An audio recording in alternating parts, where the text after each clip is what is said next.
not, it I would won't just ask amplify. everyone to please take their seats or take a seat so that we can start the presentation for the Central School building project that we have, are starting to undertake here at East Bridgewater Public Schools. We're going to hand it right over to Alyssa from left field. We don't want to take too much time up this evening from us.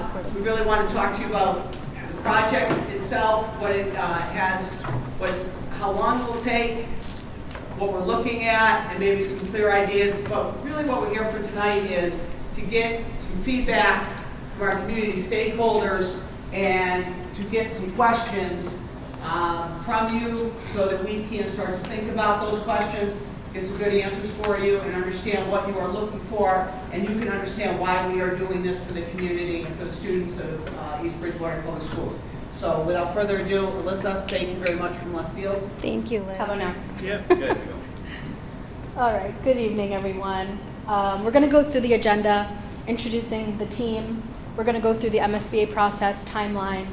We're going to explain the work we've done to date and then what we've gone through for the educational visioning. And then we'd like to turn it over to you to ask some questions. So just a little bit of housekeeping. Emergency exits back here to my right, and then to my left here, you would take a right as you're leaving. If you need to use the bathrooms, they're by the stairs to the right when you leave this door over here. So thanks everyone for being here tonight. I'll just introduce some of the people on the team. So we have Liz, who introduced herself, and the assistant superintendent, Gina, and then Principal Kate of the Central School, School Committee, Select Board, School Building Committee. I'm from left field, I'm the owner's project manager, and then we have Jean Raymond from RDA, Raymond Design. So this is the team, and then you are also part of the team as you're here tonight. We want to hear your input, we want to hear your feedback, and we want to continue to keep you close to the project. So I'll explain a little bit of where we are in the process right now. So for the Massachusetts School Building Authority, we are partnering with them on this Central Elementary School project. Right now, we are in the feasibility study of the process. So at this point, we've gotten through eligibility and forming the project team, hiring us as the project manager, and then RDA as the designer and their various consultants. So currently we're in feasibility study, which I'll go through further on the next slide. And we're moving into schematic design in 2025. And we hope to get project funding in November of 2025, which will require a special town meeting and a debt exclusion vote. After that is approved, we will go through detailed design, which will be about 12 months.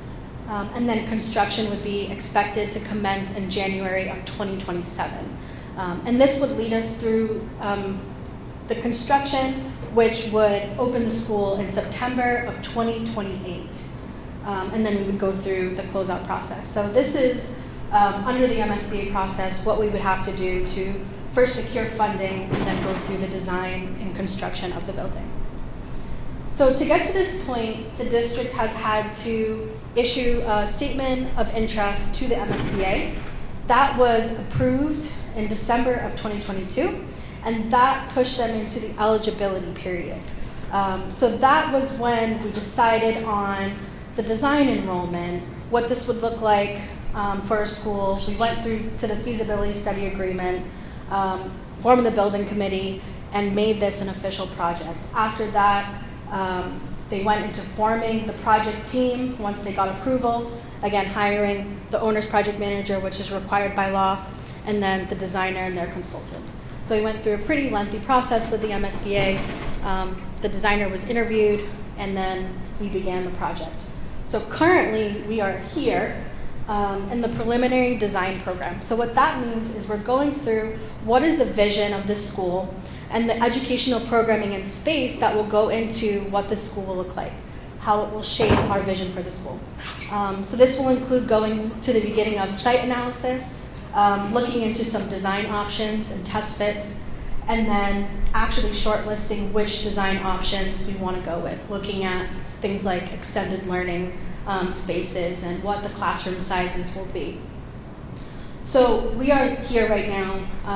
In January, we will be approving that preliminary design programming. So this is where the district talks about what is their vision for this school.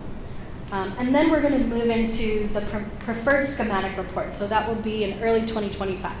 And we will look at all of our sites. We will look at what is our preferred option for the site, and we will submit that to the Massachusetts School Building Authority. So all of these that you see here are requirements as part of us participating in the grant program for the MSBA. Once we have our preferred site, we will move into schematic design, which is refining the program in space, where we finally come to an official scope, budget, and schedule. And that is supposed to get passed through the MSBA in their October 2025 Board of Directors meeting.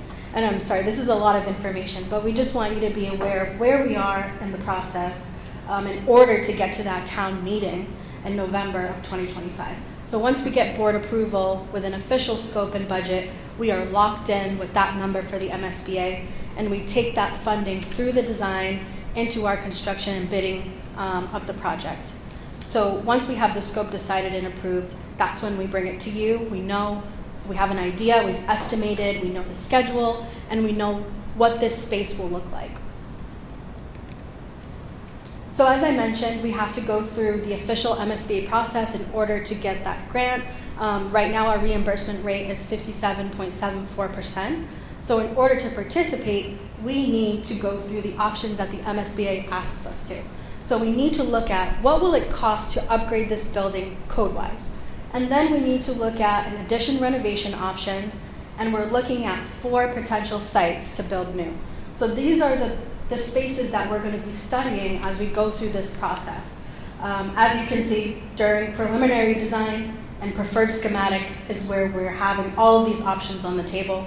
We're aware of what the conceptual costs are, and then once we decide on an official site, we would bring that to the MSBA in that October 2025 Board of Directors meeting. And that is where we lock in our scope, budget, and schedule. We bring that option to you to secure the funding in November of 2025. So that is the MSBA process, again, of participating in the grant. So I'm going to pass it over now to Jean, who's going to speak about the work we've done to date, the educational visioning, and then we'll pass it back to questions. So when we do get to questions at the end, just another housekeeping item, please utilize the second microphone here. It will not amplify your voice, but it will be recording for the public in order for them to hear. Thank you. Thanks, Alyssa. So my name is Gene Raymond. I'm one of the architectural team working on the project. And what we've been working for a couple months now in that one of the first phases that Alyssa mentioned, which is really information gathering. And that breaks down into a number of things. One is we have spent a lot of time looking at the conditions, the physical conditions of this building, including a code analysis, as Alyssa mentioned. We've also been looking at viable sites that are town-owned, and as she mentioned, there was 4 sites that we're looking at all sorts of things from soils to utilities to traffic, et cetera, et cetera. We are also went through the existing building and we did floor plans of it, and we know the square footage of every space in the building, every classroom, the gym, art rooms, etc. And the reason that's important is there's a big grant, right? MSBA is this grant funding organization, but if they're going to participate, they want these projects to all meet current educational standards, which in the case of this building is going to mean having larger classrooms, larger art rooms, larger cafeteria, larger gym, et cetera, et cetera. So anyway, I'll show you some of that. And after we did that, we compared what you have to what MSBA requires to secure this grant. At the same time, this is kind of information gathering too, we've been touring other school districts that have pre-K through 2, 3, 5 new schools. And it's not because we're going to copy any of them, but it's a great way to go through with the working group and show them what other communities are doing under this program and what they might like, what they don't think would fit with East Bridgewater, et cetera, et cetera. So that's part of educational programming. We're talking about what program does the district want to provide for the students. And a good way to put that into perspective when we're looking at all these options is to see what other districts are doing. We've done a whole bunch of work figuring out how big the new school would be if it's going to secure this grant, how it might be laid out. And we've also started to just mess around with some building footprints on the sites. We call them test fits, just to feel out whether a school that meets the educational program and the MSBA requirements can actually fit. For instance, we looked at the softball field that's one tier up behind the existing junior senior high school, and we know we can squeeze a building on there, but it would take up pretty much the whole site. Parking would be remote, et cetera, et cetera. So we're kind of in that exploration phase as we start. I started to touch on it, but we're looking at a number of sites around town. We don't know which site it's going to be, but we're looking at how much buildable acreage is on each site. Can the site handle septic, or do we have to pump to a sewage treatment plant? What's the topography? Is it flat? Is it sloped? Are there protections for wetlands? Things like that. And as I mentioned, traffic. I keep hitting the wrong button.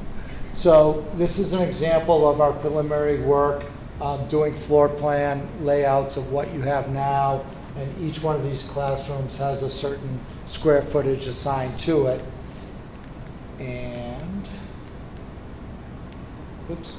And what we then end up doing is comparing what you have now. This is 4 pages. I didn't show you the whole page or the whole 4 pages, but anything that's highlighted in purple is a space, a classroom in our realm, cafeteria, that is below the size that MSBA requires to secure the grant, and it's below the size of what all these other districts are constructing. So all your classrooms are undersized, most of your special education, and then pretty much everything: art, music, cafeteria, gym, library, the nurses. Just look, it's a wonderful building, but it was built a long time ago, and education has shifted quite a bit. So a lot of these spaces are just frankly undersized. We've been looking at all sorts of physical plant things, from handicapped accessibility to HVAC systems, to the condition of the outside of the building, the condition of the inside, where it lacks storage. You can see that some of these spaces are, are being used where there's electrical components right on the wall. The bathrooms, have issues as far as accessibility. So we're doing the physical plant analysis, we're doing the educational analysis, and then we're, as I said, comparing it to what could be. And we, as I mentioned, have gone on a number of school tours, and these are peer communities. It's really peer grade configuration. So this is some of the spaces that are built at the new Mitchell Elementary School in Bridgewater. We thought that was appropriate because it's right next door, and it's pre-K 2, which is one of the options that East Bridgewater is tasked with exploring. So there's STEM labs, there's modern media centers, there's space out in the hallway to extend learning out from the classroom, do group activities. I keep hitting the wrong button. We then went over to Easton, another pre-K2 school, which they have a really nice multi-purpose room. They carved out some square footage from their cafeteria. They use it for pre-K lunch, but they use it for a number of other activities, so it really is used most of the day. We looked at how classrooms are laid out. We went up to a new school in Westwood, which is pre-K3, and this one kind of piqued the interest of the folks here on the education team, because we're throwing around this phrase, extended learning space. And really what it means is outside the classroom, having a wider hallway or a wider space in which the classroom can extend out and group activities can take place. So they have in their pod of 5 classrooms, they just widen their classroom and they're using it for, they widen their corridor and they're using it for educational activities. We went up to look at a renovation. This is the Pine Grove Elementary School up in Rowley, which is pre-K6. Again, a STEM lab, but they carved out classroom space. There used to be a wall here along the corridor, and they created extended learning and opened it up to the classroom, to the corridor. And then we went up to Marblehead, which obviously, brand new school, pre-K3, beautiful gym, extended learning space in locker alcoves outside their classrooms, and flexible in that they have video and marker boards, but when you pull the marker board up, there's lockers behind there. So the use of space is something that we're also taking a look at. So looking at the physical, and then how does that relate to the educational program and what this town thinks is appropriate for this project.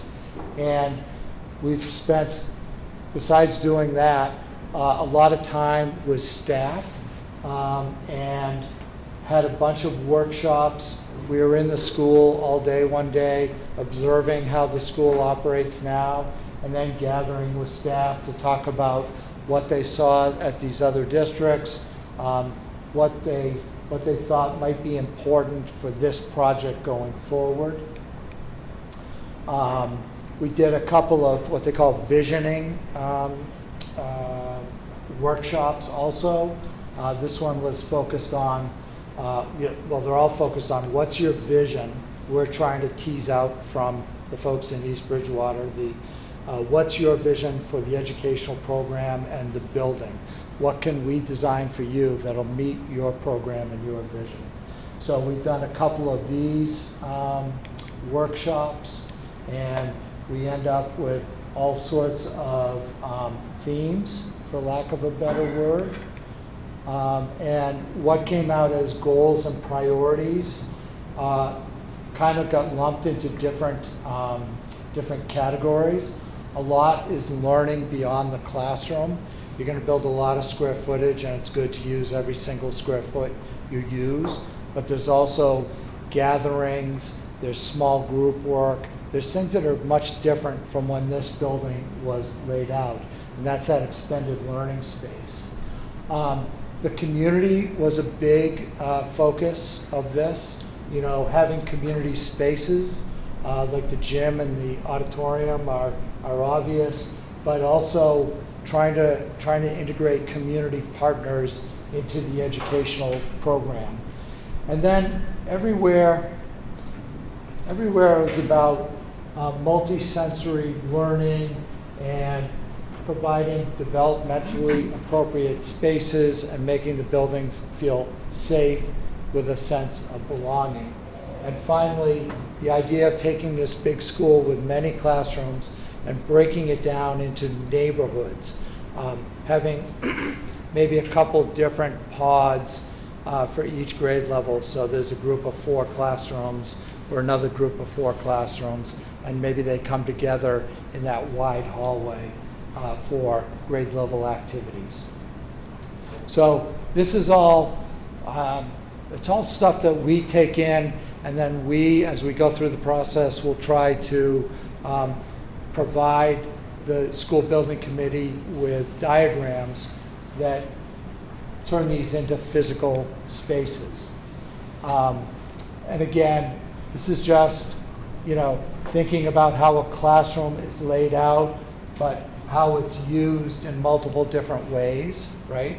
This is one over in Bridgewater. This is one of those extended learning spaces in Westwood. So behind this barn door, which opens up, is a classroom, and that classroom can just spill out into this big, wide corridor, and there's whether it's individual or group activities can take place. A lot of it's about using all the square footage of the building and making it flexible. So this is, if you are in one of those classrooms, that barn door is open. The one across the hall is not open, but you can see the teacher could have activity taking place in the extended learning and still have a real good visual connection and sense of what's going on with the students out in that space. So this was something that really piqued the interest of the folks we were touring with. And then none of these we toured, but when we're doing these visioning sessions, we're showing pictures of different ways that, dining or cafeteria might be laid out, and how it too, if it's not being used for cafeteria, can be used for learning activities, just by having the right size tables or putting some casual furniture. And it doesn't mean this is what East Bridgewater is going to look like, but this is kind of what's happening on these projects. And not only looking at gymnasiums, but maybe there's wellness rooms or movement rooms. And we just throw these out so we can get feedback. Oh, I like that. Oh, I don't think we need that, et cetera, et cetera. So it's all about, the district has a big focus on what they call universal design for learning, which is really supporting all the different ways that kids learn. So whether it's, small group, even stuff out on the outside. This is a stage in a school up in Marblehead that also doubles as a music room. So there are ways, not only to, some kids thrive on music, but can we use the stage, most of the school day instead of just a few times a year. And it all ends up with a vision statement, and I'm just going to highlight the last one. The district's goal on this project is to provide a collaborative, hands-on learning environment that encompasses social, emotional, culturally responsive, and inclusive instructional practices supporting the needs and development for all learners, which is that universal design for learning. It's a lot of words. It went pretty fast, but that's kind of where we are. We're in the information gathering. We're trying to show people what other districts are doing, not that you have to, but to get feedback for what, oh, that's a good idea. That's, maybe something we don't need. So I'm going to turn it back over to Alyssa. Thanks, Jean.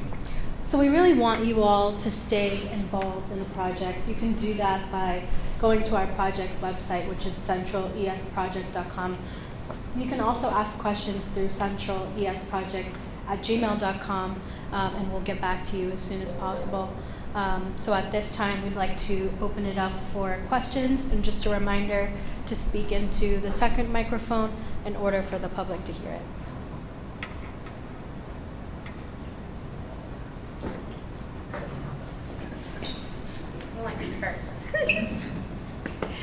All right, so I am here to question how the process is going to go for ADA. So I have a special needs daughter who was here for 6 years in total, and the last year for her was extremely hard. We had to drop her off at one door and pick her up at a different door, or drop her off at the front door and pick up her wheelchair stroller at another door. It was really difficult and complicated. So I want to make sure that like if we're renovating here that we're really thinking about those things, because her equipment that has paid for insurance couldn't be brought into the building through one way or brought her down to different things, even with the stairwell wheelchair that they have. So it makes things difficult because they ended up having to change classrooms around just to make access for her and things like that. So I want to make sure that ADA specifically is really being brought into here because we love the school. We loved our years here, with her and her older sister. So we really want to make sure that like ADA is really big with that because right now it's really lacking, unfortunately. So I just want to make sure that that's at least being thought of in the process. Yes, I can give you an answer, and if anyone wants to jump in more technically, but we will be building, whether it's addition, renovation, or new, we will be required to abide by ADA. Okay. We would do that anyway, but it's actually required by the code. So that main entrance will be accessible to everyone. Okay. Anyone in a wheelchair or has special needs will actually go through the main entrance just like everyone else. Oh, that's perfect. That's awesome. Exactly, yeah, the site, the playgrounds, Okay. absolutely will all be accessible. Okay. That's awesome. Thank you. I appreciate it.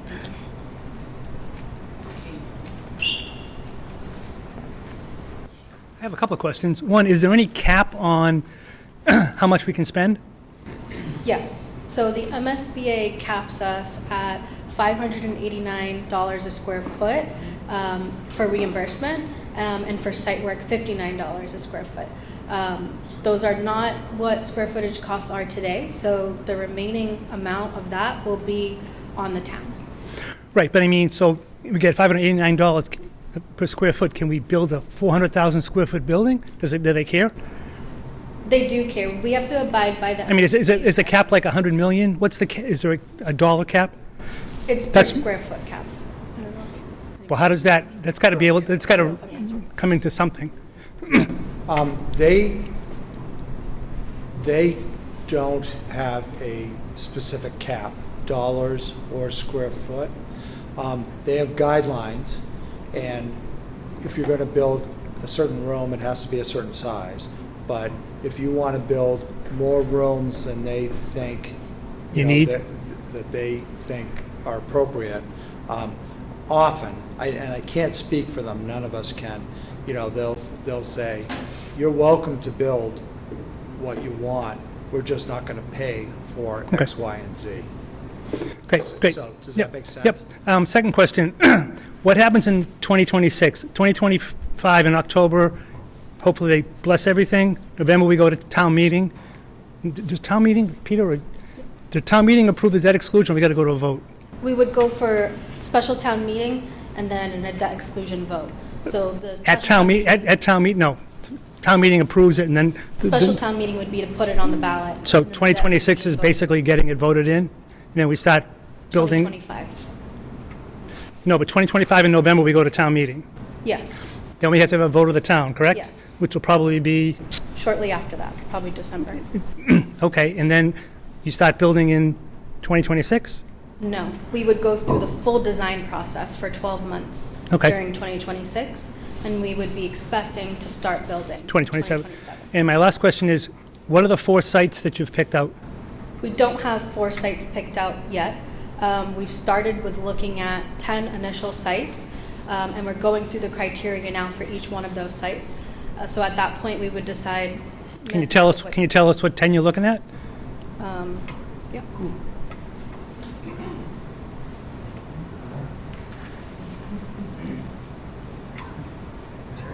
So were the 10 initial sites that we had considered. We're going to end up with 4 based on the criteria.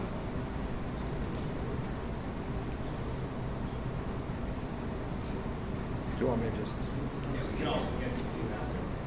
I'm just kind of curious. So we did start high level. A lot of these just fell off right away for one reason or another. So kind of the 4 that we've been doing what I call these test fits, like putting building, parking, all that on, is this site, right? Like building down out towards Route 18. There's a varsity, I believe it's a junior varsity softball field, which is up one tier behind the junior, senior high school. It's our baseball. It's your baseball field? I'm sorry.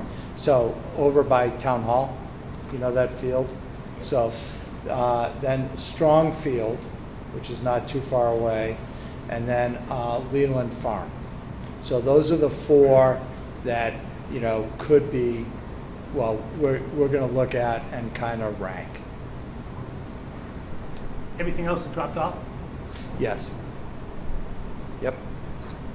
So there is there's a school building committee, and then some of the members of that, there's a subcommittee we've been working with on site issues.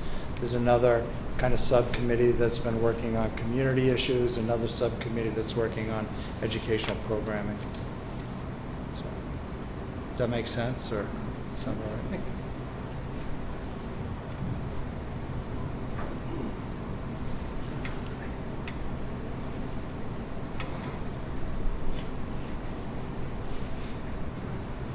Hello, just got a couple of questions. I noticed on the film that you showed, the classroom size, you mentioned the classroom sizes here are not adequate. What are the dimensions of the classrooms in this building? I don't know the exact dimensions, but many of them are a little less than 800 square feet. Some are in the 750 range, square feet, 750 square feet. All right. And the minimum, if you want to secure this grant, the minimum size has to be 900 square feet. Okay, so say the rooms are 700 feet, they require 900 feet. How many kids are in those classrooms now? I'm going to defer to Kate. Is it like Class 22? size right now, right, is going to be 18 and 22. 18 to 22. 18 to 22. So are you projected to have more students coming in? The enrollment projections for 10 years do have us increasing in size. Can Do you have a everybody hear? rough idea of what that number is? I know the enrollment projections for the building, if we want to state what that was, when the MSBA gave us the numbers of 520 students K to 2 in 10 years, which right now, we're currently, I'd say, for just K to 516 with preschool. So that doesn't count preschool in those numbers there. So we're roughly about 400 right now K to 2. They're projecting us to be at 520. If we bring third grade in, they're giving us a number of 680, and both of those numbers are plus preschool, which is roughly, right now it's 115, it could go up to 120, maybe even grow over time. Okay, so what's the total in this building right now? 516 students this year. 500. And it's an average of 18 to 20 students per class? Okay. Because the big question is, it looks like you're going to push for a new building, which is going to cost the town how much? What's the total cost if we do a new building? We are not, we're not there yet. But Okay. Are you looking at 50 million, 70 million, rough guess? I don't have any idea. I honestly don't. Okay. What we're doing is our programming, our test fits, and then we'll send it out for some professional cost estimating. Okay. So I'm not avoiding it. I just don't want. From what I've seen, except for the maintenance on this building, from what I was told, the maintenance people were told, stop maintaining things, like not painting the windowsills and so forth. They did the same thing with the high school in order to sell a new building. Now I know obviously there's a need for special needs, which should be designated as a separate part of the building or an addition, so that way those kids have a separate entrance so they can get dropped off and picked up and not be interfered with the other kids. That would be a good idea. You're looking at other sites. I noticed you mentioned where the old high school was, which is a baseball field. That's basically was a bomb shelter underneath the high school, which I don't know if everybody knows that. Some of the photos you showed, kids in the hallways, open space, but yet there's only 5 or 6 kids in the room, which was ridiculous.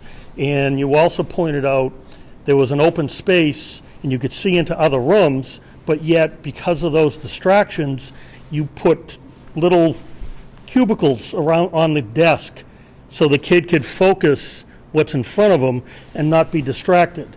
So having that open space is not a good learning tool for any kid. It's just a big distraction of what's going on.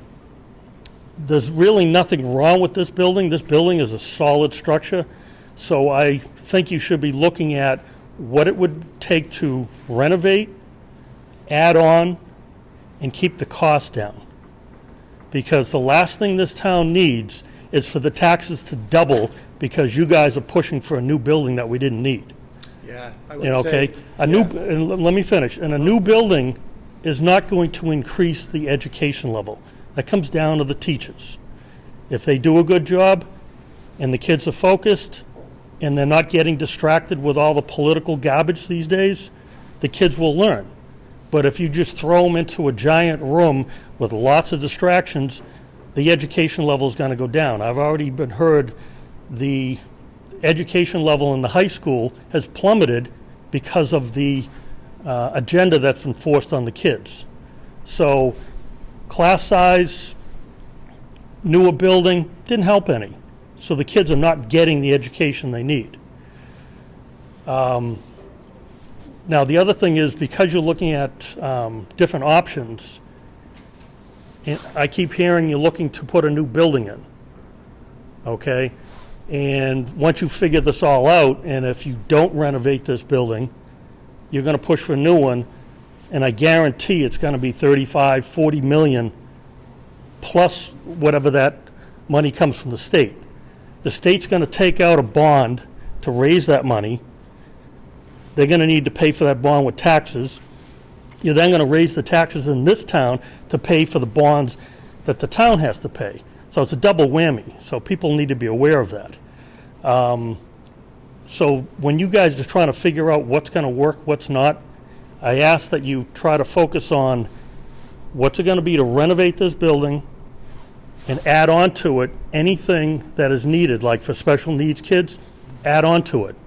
If you need another couple classrooms for a couple more kids, add on a couple more classrooms. Very simple. You guys just spent a ton of money on putting a new roof and a new heating system in this building. And to just throw everything away because, you know, it looks fancy is really, trying to think of the proper word. It's not a good idea. Right. Okay? Right. So again, if you could focus on renovating, and if you do renovate and you don't build a new building, can you still get some of that grant money, or is that completely out the window? Well, that's a choice that the town could make, but if you do renovate this building as is, and we have to, first of all, we have to study, this grant program requires that you study an addition renovation as well as new construction. No, I understand that. Oh, okay, good. No, I understand that. So, But my point is, if we renovate this building, right, we need, and you want the grant, you have to knock down walls and increase the size of rooms to Okay. meet the requirements of the grant. if it works out that you renovate and add on, say it's going to cost 20 million, you don't get the grant money. That's fine. It costs the town 20. If you get a new building and it's costing $80 million, you get a grant for 40, the town's, it's still going to cost the town double. So to be economical, you should be looking at a renovation with an addition to an existing site that works. It's very simple. Yep. All right? Yeah. All right, thank you. That's good, thank you. I don't know, Kate, oh, I didn't even touch on the educational. You should speak in the microphone though. Thanks. Thank you. Thank you for your questions. Couple of things I'd like to say. One, I'm going to go back to your original statement. I'm not really sure where the information was that you heard about us letting the building go. What I'll tell you is that in 2022, when we partnered with MSBA to begin with, we were credited with maintaining a fantastic building. We've partnered with MSBA, and you were kind enough to mention two of those projects, the ceiling and the boiler, right? So for our shingles, they partnered with us because we maintained our building and our facilities well. So that information, I would say, is erroneous. Granted, there is work that needs to be done in this building because we always have to pick our priorities, and yes, you can see that there are some windowsills that need some painting and wood that does need to be replaced. You're absolutely right about that. But it's not because they were told not to do it, because there are other priorities that we have to maintain in this building. MSBA would not have partnered with us if we allowed that to happen. They flat out told us, they gave us examples of that, because that would give them the impression we wouldn't maintain a new facility. They would not partner with us for that reason. I was told that directly by the maintenance people at Prior High School. Sir, you had your opportunity, it's my turn. What I'd also like to talk about is you mentioned inclusivity, ADA compliance, and our students with special needs. We are an inclusive district, and a big part of our visioning, and I almost said something when you spoke a little earlier, that was a priority for us, access for all students and all learners. We run 5 specialized programs in this building, and every student should have access to all of it. To be included in general education settings, to be included in their playground, into their cafeteria, in every hallway. There will be elevators in this building that people can go up and down, whether you have special needs, whether you have a heart condition. We will make sure all of those things are in this facility. You did hear, and you did say you acknowledged that yes, ad reno was part of this process. Absolutely. Ultimately, what will guide some of these decisions is the feasibility study that tells us how much these things will cost. We too understand the investment already in this building. We too understand how the community adores Central School. And we understand how iconic it is in Central Street here right in the corner of town. We acknowledge all of those things. What we know is that the students in the future of this town deserve an educational facility that meets 21st century learning, that allows them to be educated in the way in which we educate students today, which is different than the original 1953 construction. We did talk about the size of some classrooms, 1st grade and 2nd grade. Kindergarten and preschool are a whole other thing. The size of those rooms should actually be 1,200 square feet for pre-K and K, correct? 1,100 minimum. Thank you, 1,100 minimum. So we're looking at 750 to 850 for our current spaces. 1st grade and 2nd grade should be around 950 with MSB regulations. Other spots of this building are also undersized. Ad reno is a great option. It is so on the table. So I don't want you to think we don't hear you, and we understand the expenses and the tax implications for the town and the community. All of these decisions will be thoughtfully made, and that's why we want you to be partners in this whole process. No surprises, completely transparent about that. But it's not as simple as adding a room and putting special ed kids in one spot. That's not how we educate students today.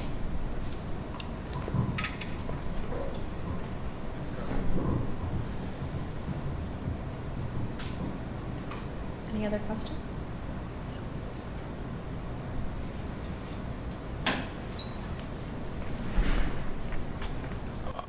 Do any of the plans take into account bringing in some of the classes that are at the middle school, like the 3rd and 4th grade, bring them back to Central?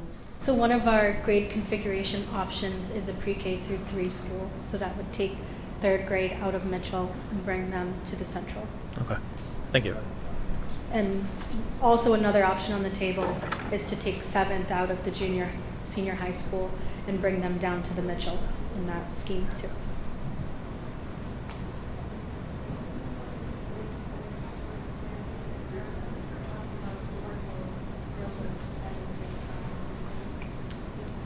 So Melanie was mentioning that part of this building right now is the modulars where the pre-K are currently having their program. That's been here for years. It's way over its life, and that's something that needs to be considered as part of this project.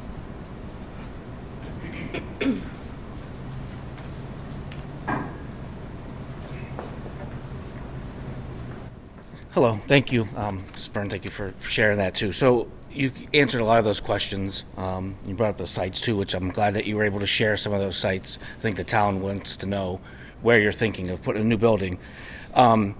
Just one thing that, if you can share, is my kids have been through this building. My youngest, like 10 years ago, and I know it had issues then.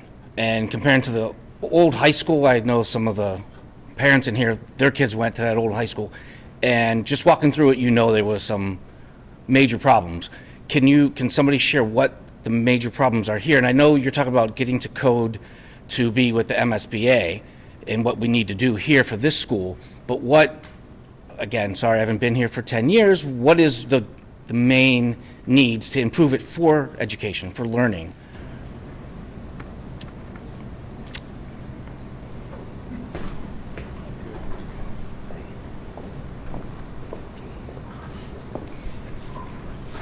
Thank you, Mr. Morfino. And we talked with staff when we first met with staff about, visioning. All of their first thoughts were about structural, and we tried to get their mind away from that because, to your point, the heat can't be regulated throughout the building. So we tell children dress in layers because it could be 70 degrees in one room, it could be 50 degrees in another room. Electrical, obviously with our one-to-one initiative, we have access to technology in all of the classrooms, Chromebooks for students. A lot of the learning and the curriculum we have now is virtual access. So certainly it's always a demand, and Mr. Shea could probably speak more about the technology deficiencies that we have in allowing students the access to a lot of the programming that we have here within the building. I think we had a little electrical issue earlier here as well. The accessibility is a really big piece for us. As the parents spoke about a student being here, we can only get students from the bottom floor to the main floor. So if a student came into the building in a wheelchair or fell and broke their leg and needed a wheelchair for a small portion of time, we would be looking at changing their room mid-year or reconfiguring the grades throughout the building so that we could make sure that students had access to get to the cafeteria, to get out the door at the end of the day or in the school to their classroom at the beginning of the day. Our bathrooms are not ADA compliant for students to be able to access. A big issue in the classroom is just the hazards. The fire department comes in every year to just talk about making sure that we have compliance within our classrooms and making sure that all of our books and everything are stored properly. We don't have the storage within the room. We'd be happy to take some people around. I think you had mentioned you'd love to walk around and see the building and making sure that our students have that access to space. So I know Mr. Bourne talked about 5 children in a room and 3 outside the room. A lot of learning at the early childhood level happens in big spaces. With little children, they learn through play, they learn through movement. Right now, if we try to do that, we have kids in hallways, we're trying to put tables in hallways. We now don't have the access, the emergency access that we need if we need to clear a building and get students out in a timely manner. So those are some of the things. Kate, I'm not sure if I missed anything. We've blocked off this area, as you can see. We don't have an area for copying of paper or laminating, or so we've kind of made our own makeshift really throughout the building.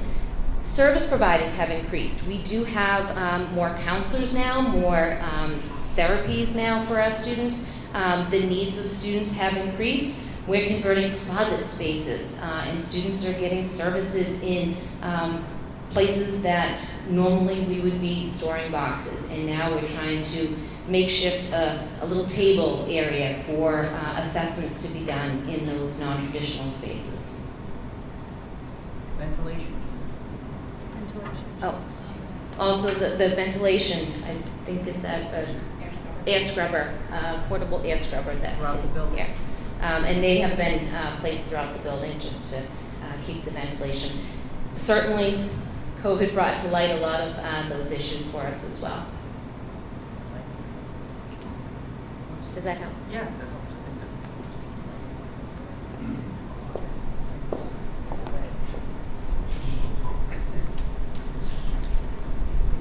I think Any other questions? Sorry, any other questions?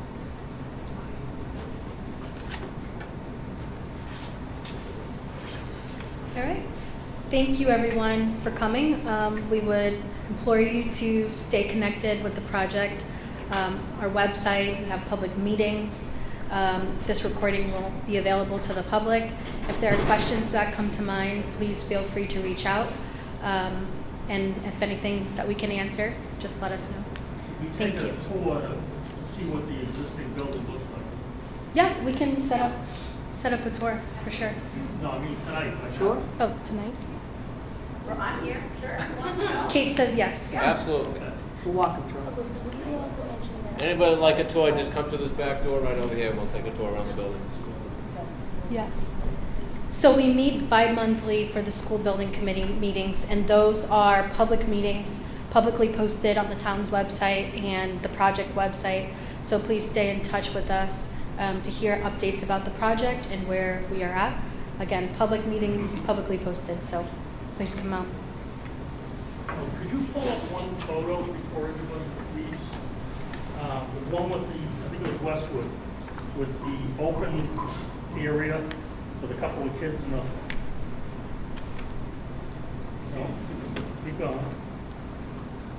I think it's further. This one? This one? No, keep going. Right there. You were talking about you need a big open space, but if you look, those kids have the yellow and purple and blue cubicles around them. Those assessments. That kind of throws a monkey wrench in the issue of needing a big open area to teach when you're forced to do that because the kids are distracted. Big isn't always better.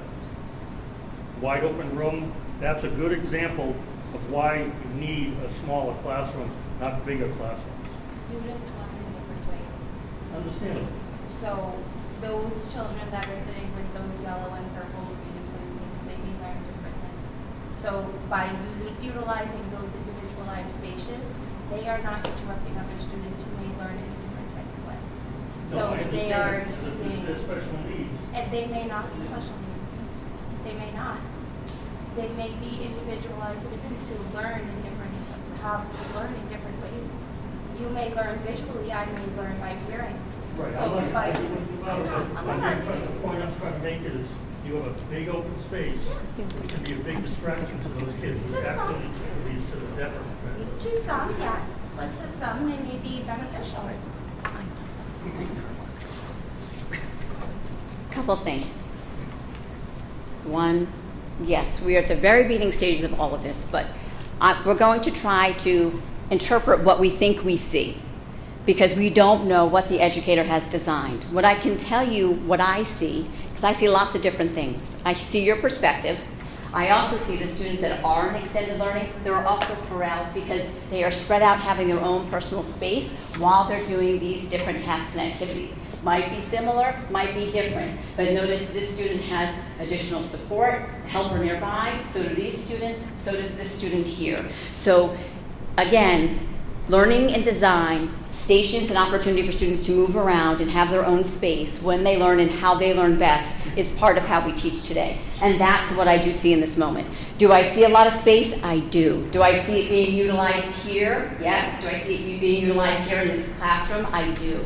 This door happens to be open. Maybe these students needed a quieter setting. Maybe these students needed more time and space to move around. There are lots of different things you can gain from this. I understand your perspective on it, but I think that we might disagree about the benefits of this type of learning. And that's okay.